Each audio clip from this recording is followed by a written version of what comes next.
You're watching World Talks on TVP World. I'm Aaron Darman. 12 Western countries have agreed on measures to, quote, disrupt and deter Russia's so-called shadow fleet of vessels to prevent sanction breaches and increase the cost to Moscow of the war in Ukraine.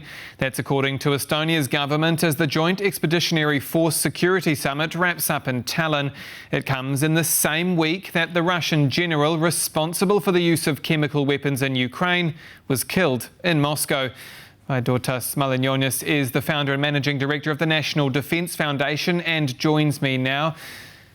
Good evening. Thank you for your time. Good evening.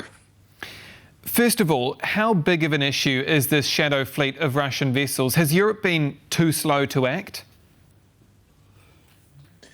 Of course, I think we are still slow, yes, although they have good capabilities and capacities to generate, the needed force. But yes, we are still slow.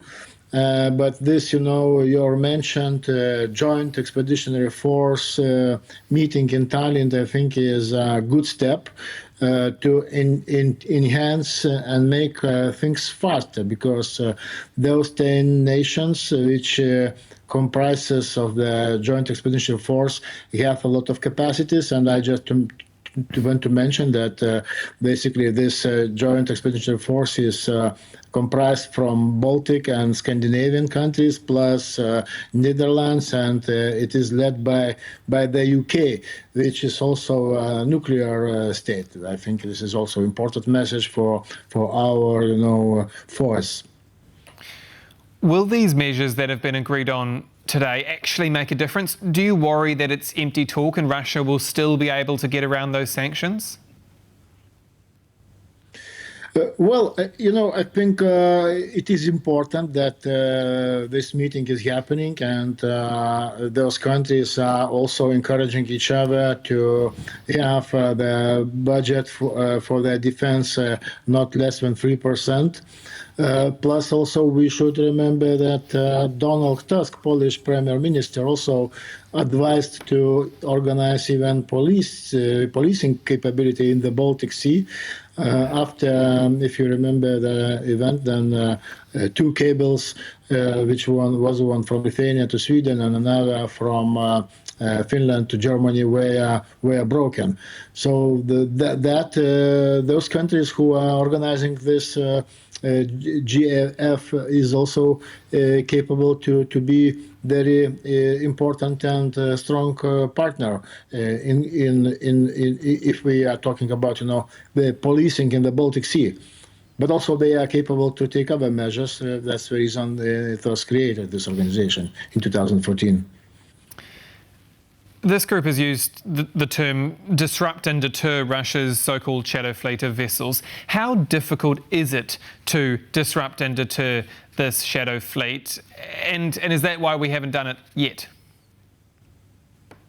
I think we, as a NATO countries, yes, we also can create the rules of the game. Because right now, rules are created more by Russia, by the aggressor. But we also have that capacity, yes, and we should create those rules, especially in the movement in the Baltic Sea, because we have that capability and capacity to do that, and also it also should be very clearly stated that those rules will be also imposed to Russia, and Russia must be follow those rules. So patrolling is, I think, very, very good advice.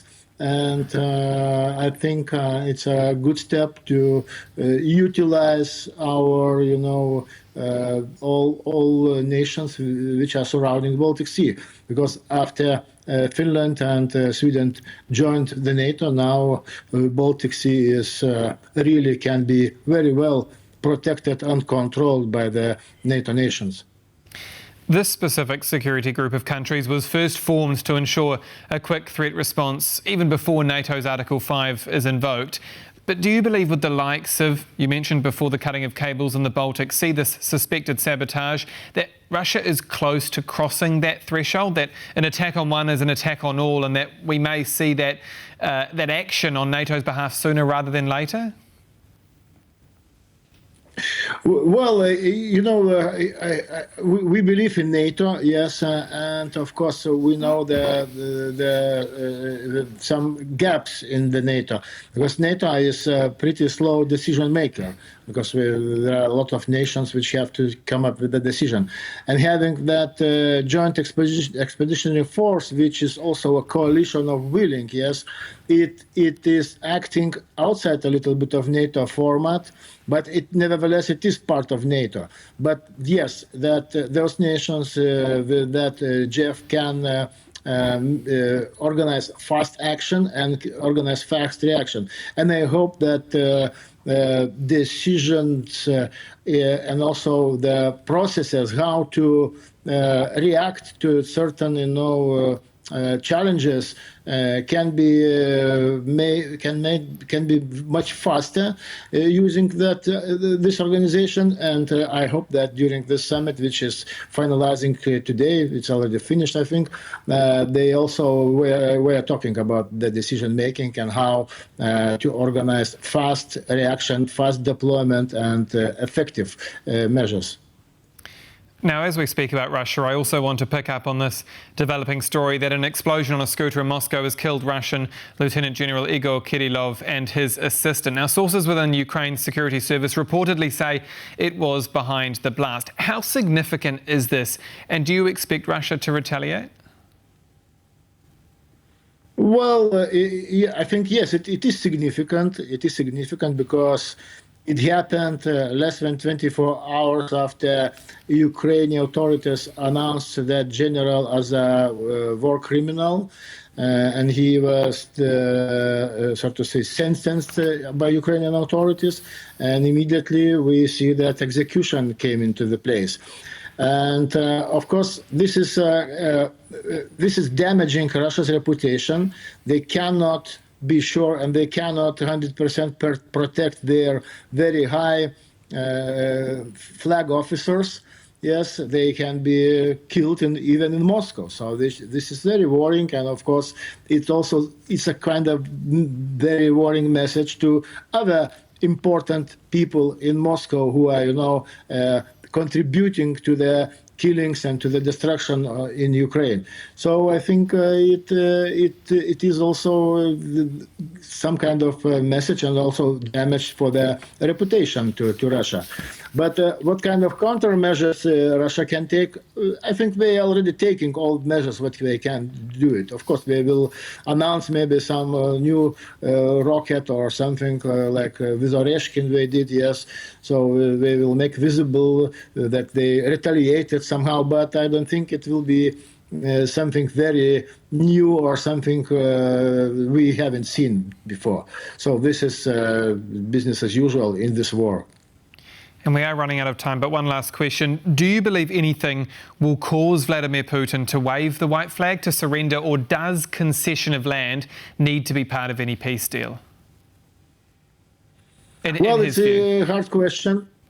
I think it's a hard question, but it will depend a lot, on how strong stance will be of our main ally in the United States, yes, and of course other NATO countries.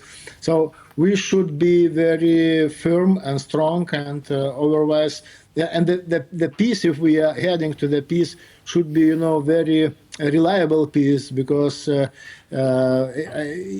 now I wouldn't like to talk about what kind of lands could be sacrificed or not, but I think what is most important is that peace should be very firm and reliable, and Ukraine should have guarantees that it will not be attacked again, and Russia will not be willing to rise against for the new war. So that would be kind of peace.